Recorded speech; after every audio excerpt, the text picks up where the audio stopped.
Ja, velkommen til husmøte I kveld. I oktober måned så tåser vi om antlige gavner. Til øydre manna munn I det nøye gavner, men King James sier the spiritual gifts, og mer fortalt at av griskon øyde det bare the spirituals, altså til antlige. Det vil si antlige gavner det som det til det som det merker. Og ta kort ut til jøkken at det nok så lengt, at det når det etter søyer, men at det første punkt stødd, og nå det nok så luft ut, jeg vil jøkken det etter det, og ettersom at det nå 2 måneder siden, så hukser jeg bare at grunnen til at man ikke kom så lengt ta sørst til at jeg leip allande fra og fikk tankar og citatene var helst skriva inn I teksten så man skulle finne det fram. Men nu har vi jøkna til atter og jeg vil skriva citatene inn I teksten og heter stor skrift og jeg husker bare at det er givet mening at bare til å lese alt I jøknen utan å stekka, bare lese det var klart og tydelig og alt I jøknen. Så jeg halte at det her som holdt gjør en nok så gode bibelska mynd av hva antlige gavner for nekka. Og hva Bibelen selv lærer oss størst. Hvis vi hittar inn I Bibelen, hva suttja vi til kommer spurningar opp? Hva suttja vi? Hva kunne vi prekva ut fra skriften, ja? Så det kanskje onker som mener han kunne møtprekva det atter, det var det ikke. Men øyne forteller og tåsar så som han selv har sett tingene. Og hette hvordan jeg har sett deg, og hette som min prøvføring, kan man si, at jeg fører søkene frem på enda måten. Og så det her at det må bare stand og fattla, at det var det som stender til det som skriver stender. Og ja. Så jeg vil bare be nå, her jeg be om at han som lustar, de som lustar, at de må få nekka veldig hokse om. Jeg vet ikke hva det jeg tykker det egentlig blanda I fargen, kanskje bei pinsaviner og heimamsjonsfolk, kanskje nok snakke baptister, jeg vet ikke. Men her det er ikke om at prøve at tvinga nekran eller nekka, men ta jo nå kom inn til vi nøygavnen til antlige gavnen, så det at hva sier skriften? Hva sier skriften? Hva lærer skriften? Og her det særlig 4 Korint 12 og 14 som omtaler det her, og mer fyrir kommer det at negv endurtekker bare det som de er lært I møgnhøytene, de har omgang til verilig hukt på hva stendur I 4 Korint 12 og 14. Hva lærer Paulus? Og de halder at Paulus setter en dempare fyrir som ting kunne, det gjør han ikke. Han blir det helt å bruke det hele rett og vi skile og sømelige og I reglo. Og det trykker vi også ljøver til åkken. Og så det også til at nøygavner enda her. Det trykker vi ikke man kan si. Det til kjøft det første himmel sier du at hesiteten skulle fylle dem som trykker. Det vil si at du sender deg ut her fra oljefjallene eller olivenfjallene at prætika og gjøre under, det vil si prætika og grøva. Og til akkurat som vi sutja I Lukas det 20 og 11 eller 9 og 20, minst ikke, du sendte først tar 70 ut og så atter tar 12. Eller var det omvendt, kanskje var det 12 først og så tar 70, minst ikke hvordan det var, men baveferien sier du ferdig og prætika og grøye. Og til det samme du gir jokken, til du sendte okken ut, vi gleder på skapen og du sier at tekjen skulle fylle seg som stedfeste året. Og du er nå ferdig til himmels, vi bor etter til at komme atter, og vi lever nå I samme tøyarbile som tøyr. Så man kunne si at vi tar skriftene samlet og apostlene farner, men hele anden ikke ferdig, kyrkjene ikke ferdig, og til et år omgang vi ferdig. Hvordan skulle vi så skilje seg tingene rett? Det til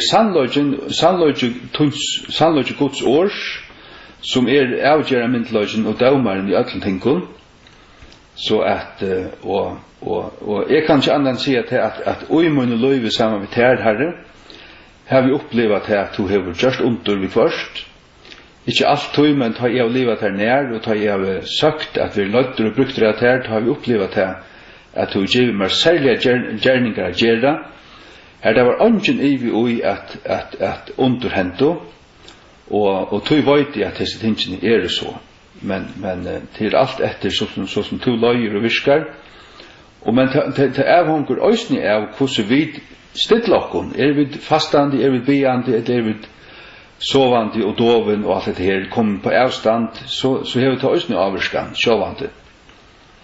Men her jeg ber til om at du må stimpra og styrka til folk i fargen, at jeg som lurt etter sånn her i kveld må få noe hokse om, kjøpte sin hjärsta, og øysen til at det er godt etter alt nye skriva, til at det som kommer fram, det kunne de så alt slå opp etter, for inn etter her, og hitja etter teksten, slå versen opp etter, og hitja hva stod nå her, stod hatt det virkelig her, og så videre. Det er det som tog år sier til hagre myndløyga enn nekka menneska, nekka lærare, eller bibelteologer, eller reformatører til lukka mykje, eller møgnjøyts ratningur, og han sa hvordan det var 100.000 hun teler til lukka folk, til 20 år som teler. Halleluja. Så vi legger seg stund ut under hendur, be om blåsens dekning, og be om andans salving i vrokken, og Jesu navn. Amen. Ja. Om andlige gavernar. Lyfte vil givi døpen vi halka andanon, og vi elde vi munne Johannes døyparans, og i Lukas 3:16. Han sier Jesus, han skal døypa tikkun, vi halka andanon, og vi elde. Vi halka andanon, og vi elde. Sagt du? Døypa tikkun vi, halka andanon, og vi elde. Tu det en døypur vi halka andanon, og tu en døypur vi elde i øysene. Lyfte endurtidje av Jesus Kristus sjálvun, og gjerningen apostlene 8:5, tu Johannes døyparen døpte vi vattnet, men tid skulle være døpte vi halka andanon, ikkje mengar det herfra. Her skipar Jesus til det samme, som vi løs på et år i Lukas 3:16. Her sier han godt nok ikkje vi halka andan og vi elde, men ta i det gonger ut, ta lesa ut hetta. Ta i så lyfte var oppfyllt, var det til öll fyllt og fingo eld og høtte. Gjerninger apostlene 2:8-4.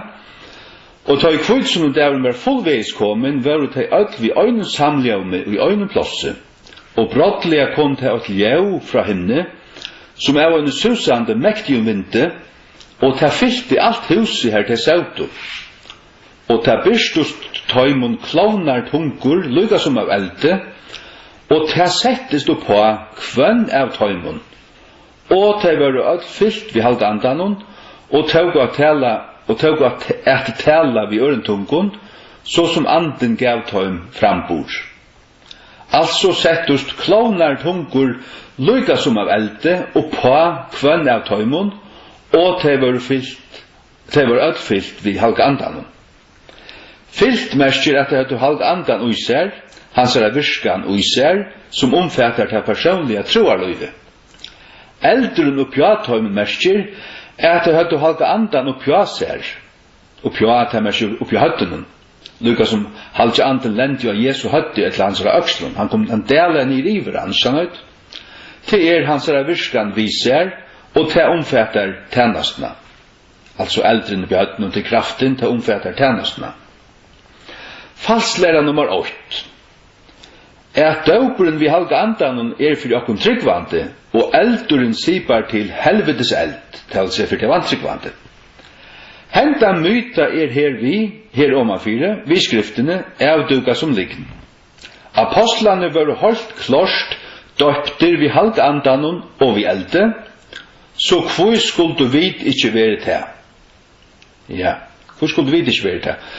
Falslæra nummer 2.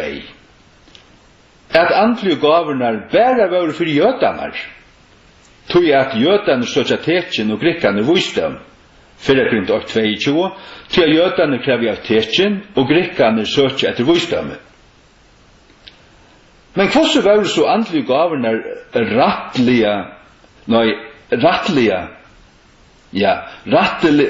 rattelige virknar mellom høytningarkristen og kyrkjen i Korint, og i Greikalandet. Hvordan var det så virknar her?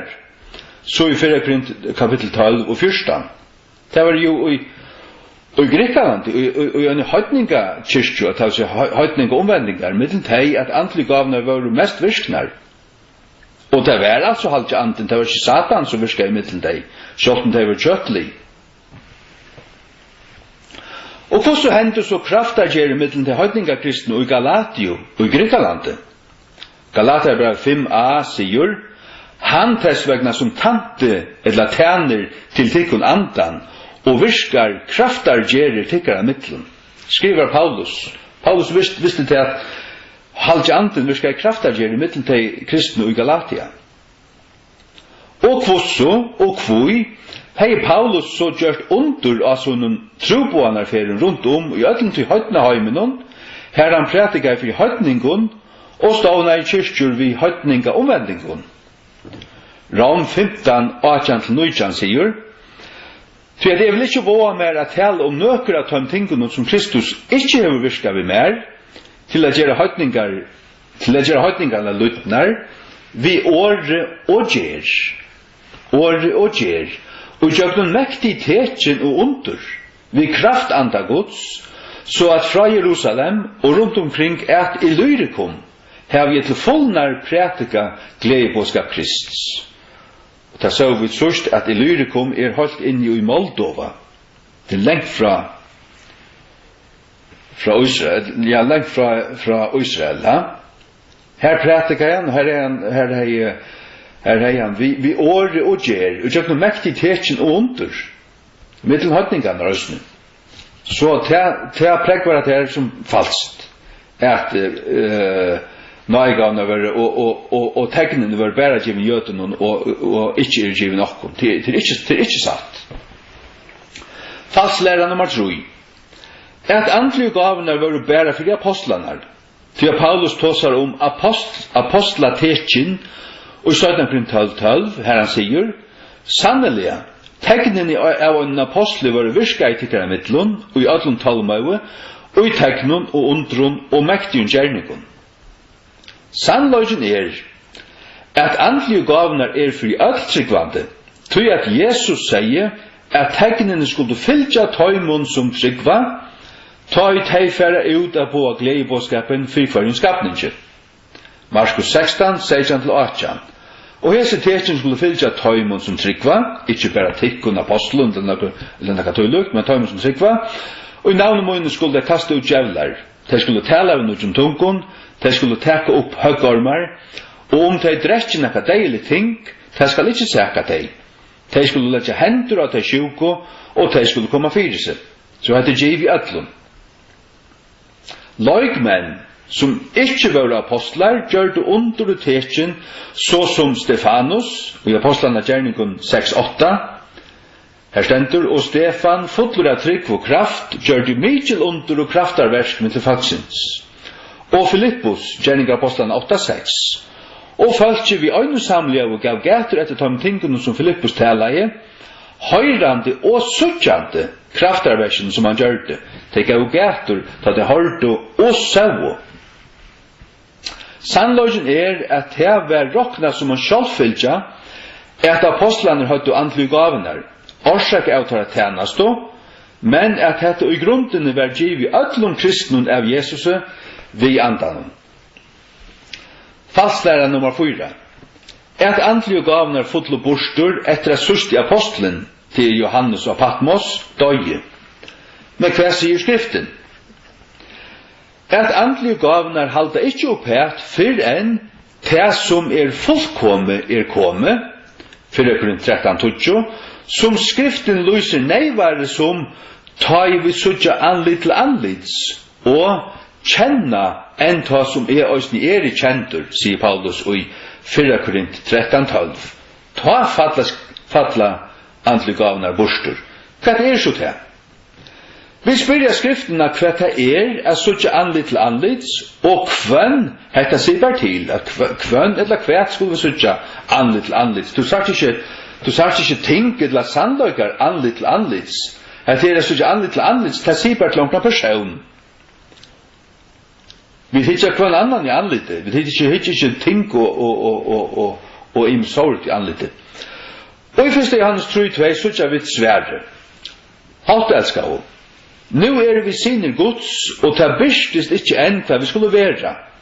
Men vi vita at høy han skal byrstast, skulle vi være lydger honom, til vi skulle suttja han som han Suttja han, til han ser til, du sagt han, du hykker i hans anlit, han hykker på til suttja anlit til anlits. At suttja anlit til anlits altså, ta i vit etter opprørsen okkara, og i okkara opprørsna likame, suttja Jesus anlit til anlits. Så at andlige gavnar halda fram, og gjøknen kyrkjetøyarbile, inntil Jesu atterkomo. Fra tøya Jesus far opp av Olivenfjallen, inntil han støyer nyrattur av Olivenfjallet. Fyrir at endurtekka, så mersker at suttja anlit til anlits, og i 4:13-12, tar vi suttja Jesus og i okkara opprørsna likame, og vera lydger honom.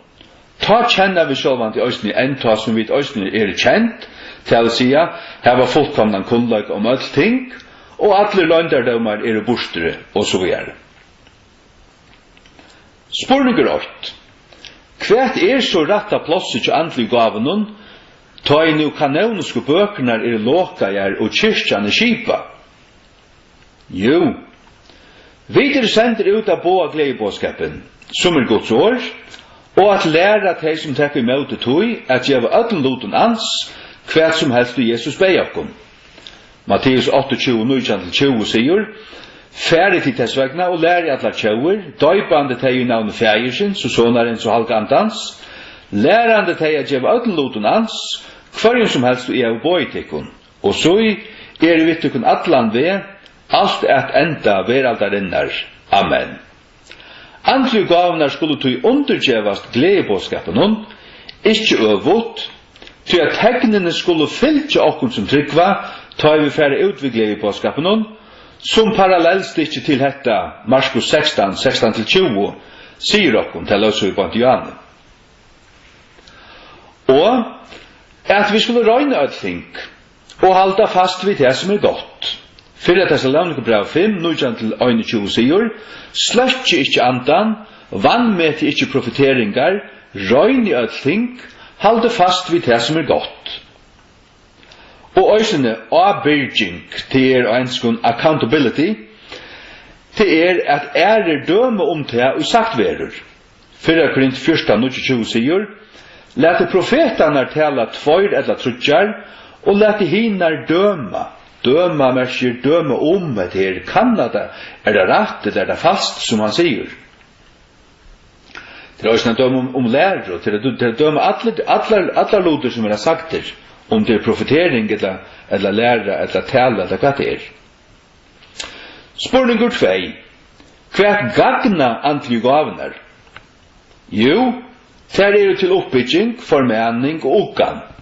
Oppbygging, formening og ukkan. 4. Korint 1:3, men han som profeterar talar for mannen til oppbyggingar og formeningar og ukkanar. Og 4. Korint 1:31, her synes jeg at det er bare ukkan i høver, til at tid med alle profeterer øyne etter øyne, at alle med læra, og alle med være ukkar, så til øyne læra, til ukkan og læra.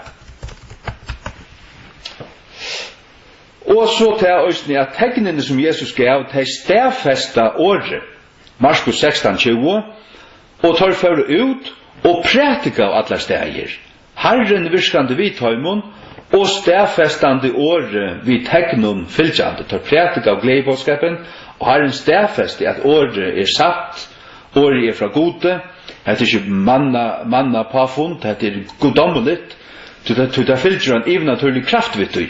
Herren stedfeste det vid tegnum, til å se grøyngun og øren. Halleluja. Og folk gjeva gætur etter gledebåskapen og ta i til her til øysene suttja kraftarversk. Apostlarna gjerningar 8:6, og folk vi øyne samlige og gav gætur etter tøymen tingene som Filippus talaie, høyrande og suttjande kraftarversen som han gjørte, de hørte ikke bæra. Det har du ikke bare gå gæt etter tog, men det går gæt etter tingene som han taler i, ta det har du og så. Så snart var det her. Læt okkur nu hitje og sindur på hver Guds år lærer okkur om andlige gavernar, og i 4:14, 4-11, vi leser det. Nu til ymslaukar av gavun, men hin sami anden, og til moner av fyrisittingun, men hin sami Herren. Og til ymslaukar av virknavun, men til hin sami God som virkar alt i öllum. Men til kjennargeving andans veri givin til kvann mann at gagna vi öllum.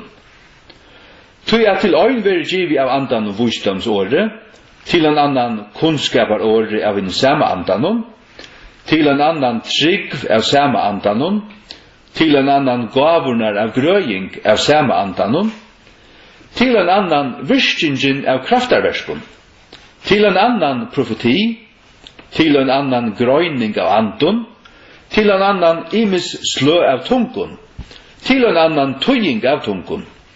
Men öll hese virkar hin øyne og samme sjálvi anden, døylandi ut til kvann mann fyrir seg, og så han vilji.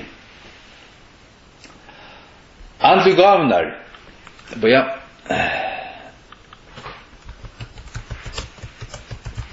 andlige gavnar nudju i tale, og ter flokkast, og i trutjar flokkar. Fyrste flokkuren inspirasjonsgavnar. Det halvtje anden inspirerar okkon, og det kommer ut vi øyne av hessen trimon gavunum. Halvtje anden inspirerar okkon, fyller hjärsta. Og det kommer ut vi øyne av hessen trimon gavunum, profeti, nummer 2, imis slø av tungun, og det stender i flertall i Guds året, til her et markfellene til imis slø, og nummer 3, tøying av tungun, hatt inspirasjonsgaven her. Så det oppenberingsgaven her. Det til halvtje anden oppenberar ting fyrir okkon vi som gaven. Visdomsår, kunnskaparår og grøyning av anden. Til oppenberingar, det er en oppenbering om ting. Annars som har vi visdom å gjøre, kunnskap å gjøre, etla grøyning av anden. Og 3 flokken kraftargavernar. Det til halvtje anden virkar og gjøgnen okkon, etla utanfor okkon, vi okkon altså, og gjevur trygg og hjärsta okkara, fyrir tog som han vil gjøre. Og kraftargavernar til trygg, gavernar av grøying, det stender i flertall i Guds året, til her òsni og et markfellene, og nummer 3, virkingen av kraftarverskun. Og her måste du hava trygg til at du krever trygg. At det grøa og at virka kraftarversk, til det krever en særlig bøn, det krever en særlig slæ, og det hendan tryggven her, som hendan nøygaven her, det nekka som du fast fra gode, som du annars ikkje gonger vid til dagligt. Du fast til akkurat det oppgavene og god fytlet, og god djevet er trygg. Det en nøygav, det naturligt. Gavene virka saman, og henga saman trutjar. Men vi først kan oppenberingsgavan kunnskaparår virka fyrst, tøynast kraftargavnar trygg og gavnar av grøying takka vi. Så du kan flåa sindur middels av flokkanar her. Det ikkje her vi sagt at du bare hever trutjar av som nudjo. Du kanst oppleva imist og en samansetting, eller at du kan flytta det og lukkas fra tøy til æra iver i middelen der. Det imist. Ikkje nok å få et kunnskaparår. Det du får kunnskaparår til en menneske at her feilar hetta. Du får vita og du visste ikke alt men god sier det, ja. Du måst òsne bia god djeva ter nøymikla trygg, saman vi gaven av grøying, etla virskan av kraftarverskun, til at detta kan utførast. Jeg har langt finnes kunnskaparår, men jeg har ikke haft rujelig at nøymikla trygg til at bia ordentlig så at undre kunne henta. Og tog jeg vi må styrst tannparsten møyra, bia god møyren trygg, og så videre. Andliga gavan som øyder trygg, meira og punta trygg som god gjever, eller som god hever dalt til kvann mann, til å si kvann frelstan mann, i Rom 12:3. Her stender skriva, samsværende som god hever dalt til kvann mann, måti av trygg. Til å si kvann mann, til å si hekk nekka allment. Hekk nekka som öll tryggvandi har finnst til å finnst et måti av trygg. Men nøy gavan trygg, hun nekka møyre enn til. Og i 4:12 talan om evnaturliga trygg. Det vil si, allar nøygavnar evnaturliga. Som en sérstök andlig gava. Henta evnaturliga trygg, som til tennast, og annars òsni omtala i Rom 12:6. Det vil si, Rom 12:3, her en vanlig allmenn trygg omtala, men langt i Rom 12:6 henta her evnaturliga tryggvin som øyde nøygavan av trygg, her hon omtala. For at her omtalast ukkan av andling gavun vid trygg. Her stendur, ta letum okkom profetera samsværende lotfallen av trygg. Tui hatta nøygavan trygg. Og en ukkar ikkje andling gavunar vi sunne frelsande trygg, men vi tui andling gavune som øyder trygg. Det vil si trygg var en nøygava som du måste få och lära att leva vi och tråa. Du måste tråa nøygavnar för att det skulle komma till tunn, eller det skulle öppnas för det. Vi får vågare. Paulus äggar till rätt bruk av andlig gavnum. Paulus lägger inte en dämpare av andlig gavnar, men byr har brukat här vid skyle och i kyrkene. Han ber tar gyrnast inneliggande hinnar bestu gavunar, 4 Korint 12:31.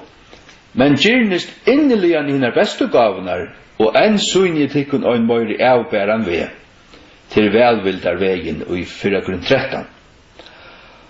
Og i 4 Korint 1 stendur stundi av velvild og trai andligar gavur, men helst at hit med a profetera. Trai andligar gavur, han byter tråa der. Så han legger ikke en dempare av der, men han bidrar bruka det rett. Paulus vil de ikke forbjøa at tala vid tungun. Til 4 Korint 1:33 sier, hvers vegna brøver gyrnist etter å profetera, og forbjøa ikke at tala vid tungun. Paulus tala vid tungun mer enn tar atler. 4 Korint 1:18 sier, takk god om øynene, at det taler vi tungun mer enn tid atler. Hatt spennet hva som han sier. Han er uverlig at tala negv i tungun, Paulus. Samløvan av atlare formening Paulusar og i 4 Korint 1 at han må gjøre allting sømeligane og i reglo, altså, lete nu å syndra skyle ved det. 4 Korint 1:4 sier, lät i allting vera gjort sømeligane og i reglo. Hatt det sørsta verset ut i kapitlen, så sånn endrar han kapitlen. Lät i allting vera gjort sømeligane og i reglo. Han ber tar ikkje vera bøtn og skile, det vil sija at tar må gjerast viser, at tar og skile må vera menn, det vil sija vaksner, abyrdir, oppbyggeligir. 4 Korint 1:20 sier, brøver, vi ikkje bøtn og skile, hvordan han og i illvelja være bøtn, men i skile være menn. 5 imes slø av tungun. Til imes slø av tungun. 4 Korint 12:20 sier, til en annan imes slø av tungun. Te hese 5. Nummer 8. Boan og tungu. Som skilist av høyraranon, eller skilist til imest hvordan man skriver det, som skilist av høyraranon, men talaranon avkjent. Talaranon avkjent. Og gjerningen av Apostlene 2:6, nu tøy hetta var larma ut omkring, kom mannfjölden saman og var ørskimleier, av tøy hver mevor hørte tar tala av sunnen egna tungumal, og vi leser så her var 11 tjauflokkar kom det saman til Jerusalem, og det stender at vi høyra hver mevor tar tala av sunnen egna tungumal. Det vill säga att 120 som var loftstovne för ut och tala av ödelse i ätlo och tungomalene för att hade lagt något tungomal då det som malene. Nej, det var en evennaturlig manifestation av halka andan och de var blivit fyllt och de finns tungotal här och de får ut av götterna och tala av således att höjrarna skilto men de skilto inte själv. Sjålande. Apostlarna gärningar 2:11, kretoingar och arabarar. Vid höjra tar tala av tungon varon, hinn i underfotlo värsgods. Det vill säga av tungomalen som de som talar av inte dutto, men det var Guds ande som talar ut dem. Og flokken nummer 2 at tala ut tungo i kyrkjene, som ta øyra tøyast, så at kyrkjan fer gagna av tøy. Så at det heter ikke at bia ut tungo i kyrkjene, men det heter at tala ut tungo, tala vil si at du røyser deg opp og talar, harsk så at høyra, ta øyra tøyast. 4 Korintherne 1:26-28 sier, om nekar mever tale og gjør i avkjendare tungo, lät det vera som tvoir, eller i mesta lei som trutjar, og ta etter ræfiljo, og lät i øyn tuja. Men om ta veri øngen tujare, lät han binda fri i kyrkjene, og lät han tala fyrir seg sjálvun, og fyrir gode. Og nummer 3. At tala landarmål og gjør i avkjendare tungo, ikke fyrir mannen, men fyrir gode, legg mest til, ikke fyrir mannen, til å si at hessen flokkeren her, hatt slei her, ikke i kyrkjene. Hatt privat, tala landarmål og gjør i avkjendare tungo fyrir mannen, ikke fyrir mannen, men fyrir gode. Og hatt slei så vi i 4 Korintherne 2. Til at han som talar i avkjendare tungo, talar ikke fyrir mannen, men fyrir gode. Til at ønske med skilur han, hvordan han og i andanen talar han landarmal. I andanen talar han landarmal. Gjev gatur avkjendare til å si at du sjálfur skilur ikke hva du sier, men god skilur, til at du talar fyrir gode, og god skilur. Du talar ikke fyrir gode ting som han ikke skilur. Og fjerde flokkeren at bia, ikke tala, men bia, og gjerne avkjendare tungo, her andetun biur, men skiltut utan avvøkst. At bia vi andan tuskil evnaturligt. Anden gjer det, ikke tut vi du skil. Tui at, tuskil utan avvøkst, det er som stender her. Og i 4 Korintherne stender verset, som vi sier på til, tui at om bie og gjerne avkjendare tungo, biur anden moin, men skilmot utan avvøkst, det vil si anden biur, anden biur ikke innan tanna, men du lett å komme ut, det vil si at det høyrest, hver høyre, to høyre årene, god skilder deg, to skilder deg ikke utan anden gjør der tøying. Og du skil fer ikke avvøkst, men anden fer avvøkst, og anden biur, det vil si at det en bøn likevel. Det er ikke meningsløst. Og til 5. At syndja vi andanen, sett i mun til at syndja vi skilen. Så at syndja vi andanen tog evnaturligt, anden gjer det, ikke tog vi du skil. 4 Korintherne 15, her stendur, hva det ta? Jeg vil bia vi andanen, og jeg vil bia vi skilen òsne. Så sier han, jeg vil syndja vi andanen, og jeg vil syndja vi skilen òsne. Tui sangur vi andanen òsne til. Det har vi hørt, det har vi også oppleva. Og da jeg sier at jeg vil oppleva tingene, så det ikke for at oppheve jeg med det, reipa eller nekka tøyluft, nei, til avgods nøye, det var ikke anna. Gjev gater, andlige gavnar allar evnaturligar, hvert han øynasta øyn. Så vi synes at han nukje gavnar her, vi synes at handan evnaturlig, så kunne vi ikke få si kanskje handan naturlig, nei, det andans gaver. Det andans gaver. Og til anden som virker der, her vil lise til anden som, ja, det kommer vi til, men det anden som virker der, Tu det allar i naturliga, det allar antliga, det är inte tymliga, det är inte kötliga, vi kunde inte framdöja det här. Ikke ein kan læra seg en skola, ikke ein gang besta teologiseminari i heimen, eller kanskje rettere sagt, minst av öllum her, og heldur kan ein lesa seg fram til der. Allar vera givnar av andanen, så i 4 Korint 12, 6-11, her stendur atter og atter av samme andanen. Allar andlige gavnar eru halge anden, som virkar ui okkon, ikke vi sjálve, som virkar vi øyne gavu, som vi har rægi iver. Vi har ikke rægi iver det, som vi vilja. Til skriften sier i 4 Korint 12:11, men öll hese virkar hin øyne og samme sjálv i anden, så det er han som virkar det her.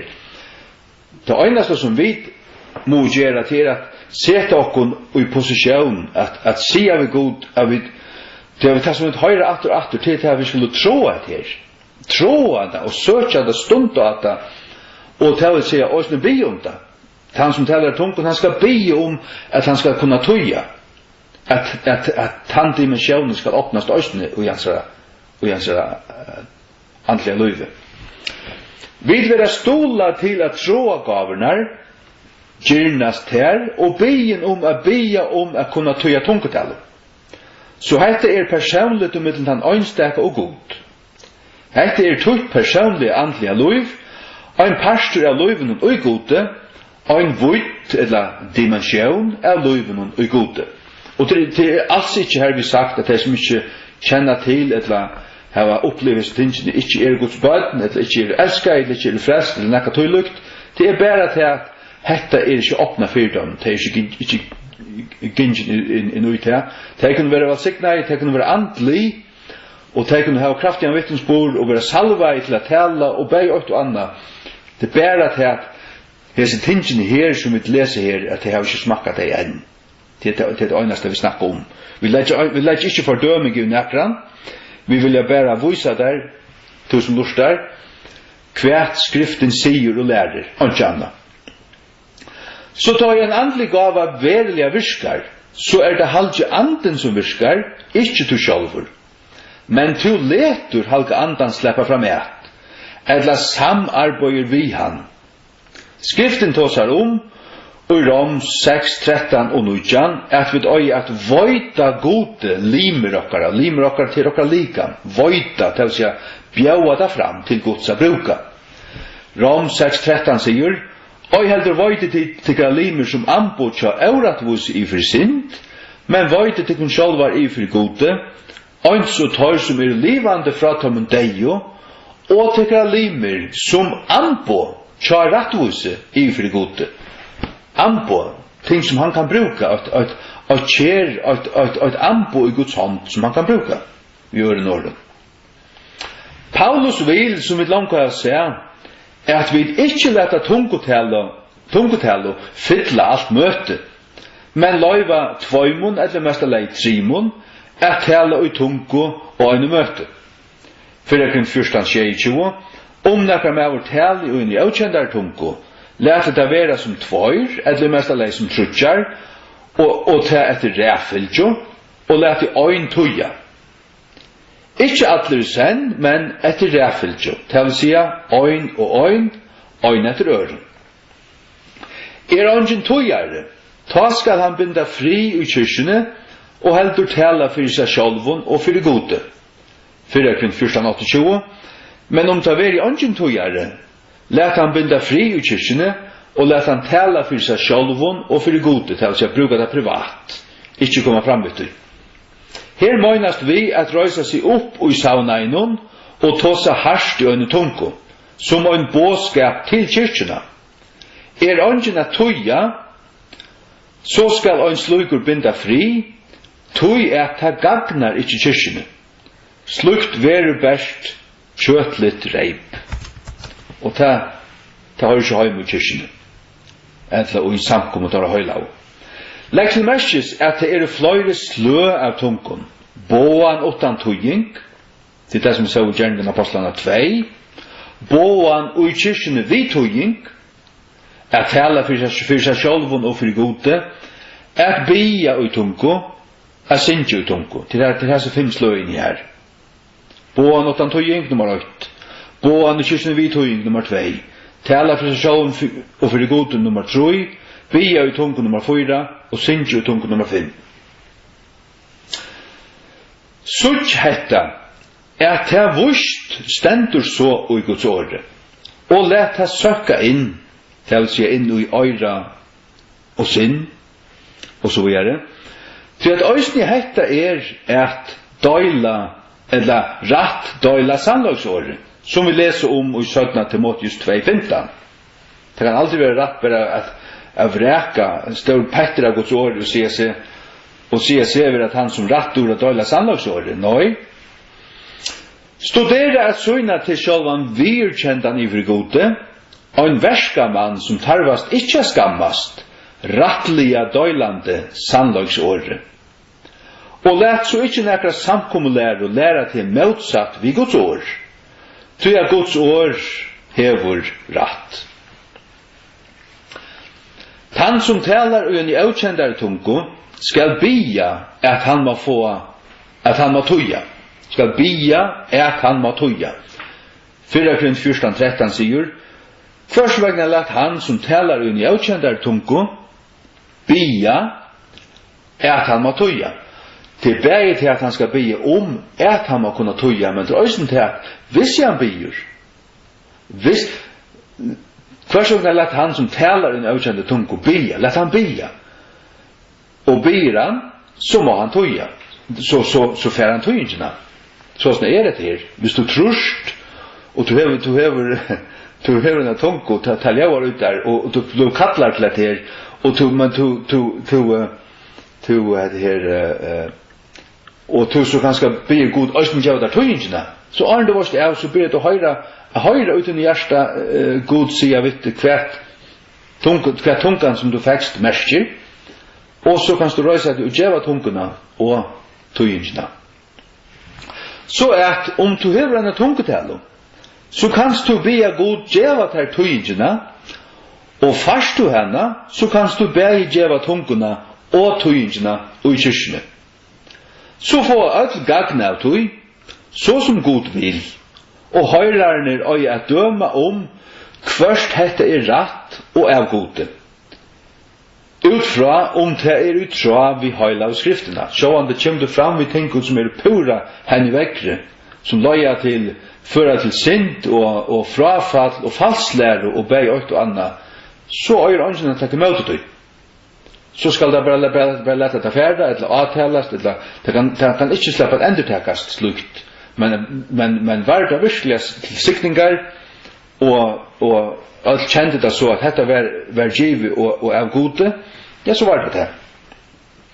Og særlig hvis det ikke støyde seg i møte Guds år, men lærer til samast, fløyer vi til som Guds år lærer. God vil at alt rett, godt og satt skal hava sitt plass, sitt retta plass i kyrkjene. Så som Guds læra, tungotala vi tøying, åpenberingar, som sjåvande må samsære skriftene, salmer, og til østene tala, og vittnesborer, og så videre. 4 Korinter 14:26 sier, hvordan det ta brøver? Ta ikke komme sammen, hver øyne at jeg kunne heve en salm, heve en Guds læro, til å si doktrin, det er faktisk det som vi sitter her vi, heter doktrin der. Heve en tungo, heve en åpenbering, heve en tøying, til å si tøying av tungotello, lett i alle loter være gjørder til oppbyggingar. Frukten tøy hetta slipper av virka rett, og tøy det satt og av gode, friur, ikkje ørskimlan. 4 Korinter 14:33, ty av gode ikkje høvundur ørskimlanar, men friar, som og i ætlun kyrkjunum tjadam høylav. Frukten østne oppbygging og okkan, ikkje rautløyse. Frukten østne oppbygging og okkan, ikkje rautløyse, du får ikke avfri. 4 Korinter 14:3, men han som profeterar talar for mannen til oppbyggingar og formeningar til seg ameningar og ukanar. Tungutala vid tøying lyttest opp av samme støye som og på samme støye og samme andlige vire som profeti. Jeg ender til ikke tungutala vid tøying til seg i kyrkene lyttest opp av samme støye og samme andlige vire som profeti. Tøya 4:14-5 sier Jeg vildi at hit allir tala vid tungun, men heldur at hit profeterar. Ty større han som profeterar enn han som talar vid tungun. Så stendur et år her, et likle år, utan han tøye, at kyrkjan må få oppbygging. Årene utan han tøye, gjer det grøyt, at hever du tungutale og tøying, så lyttes det opp av samme vire. Vi øren åren lukka størst, her stod på en åren, til større han som profeterar, enn han som talar av tungo, så stendur, utan han tøyer, til å si, hever du tungo til, og du kan tøya til øysene, så du ikke minne, til å si, gagni av det, det handler ikke om å bli større, eller være størst, eller noe sånt. Det handler om at kyrkja må få oppbygging. Det det som alt nå skjer om. Profeti en bøgnløys halsan fra gode til øyn eller fløyre, og tungutala vid tøying fer sama virkni og gagn som hetta, ta i tungutala vid tøyt. Det altså profeti og en tungutala ofta en særlig halsan, særlig oppenbering til en lujande lim, en lujande møgnjøds lim, som kanskje i trobeløykon, eller transit til et særligt okkanar år, som tar i øyn, røyser seg opp og samkomne og sier, jeg kjenner så at Guds ande har talat til mun her, at her anker her som sider vi hesen og hesen trobeløykon, og Gud sier vitte at du skal bære det såles og såles og gjerst og til så vil god være vittar, og trobeløyken skal løysast. Og ta han som så sitter her, høyret her, og høyret disse ting som ble nevnt, og det så bøynrettjen, og det en personlig holdsan til til menneska, så vil det lukka som litt opp og styrst, og ukka, og ta fær just det som god innskjer djevat her av møtenen. Til sålesner nøygavner virka. Ja. Vi får avgjøre. Andlige gavnar vera givnar vi handa avlegging, men må ikke vannrøkjast. Det vil si at man heldur til virknar vi at tråa til og bruka der. Det vil si at du bruka der ikke, men du posisjonerar det, eller du stilla det sånn at god forbrukte vi avframhaltande at bia, avframhaltande at samskifta vi god, avframhaltande at tråa at blå brukter. Sånn blå det brukter. Til seg brukter av gode. 4 Timotheus 4:14 sier, vannrøk ikke gavene som utherrer, som var given til vi profetiet, vi avleggingen av hånden elstarassens. Og gavan her til en andlig gave han har haft, han har finnet. Og gavan bør ikke være til at han bare finner 8 ting, men til til at gavan ut av større det høyla til at du har brukt av gode. At livet gode nær, at hava en salving fra hele andan, og at oppleva til at han brukar det. Og til også til at nøygarna virka så, og vi kvart øyn, vi kvart en andre, og vi kvart ganske fløyre, og så sånn imist. Og Deuteronomium 4:9a sier, og Joshua nunnsonur var fullur av visdomsandanon, tui at Moses hei lagt sunnar hendur på han. Tui at Moses hei lagt sunnar hendur på han. Ja. Vi kunne tåse om ting og omstøver, som fremja at andlige gavnar kunne virka, og ting og omstøver som fåra at andlige gavnar kunne virka. Øysne kunne man hukte på dømer i skriftene, her hver øynstøk andlige gava virka i, det er jo Jesu egnu tjenestå, og i tjenestå apostlana.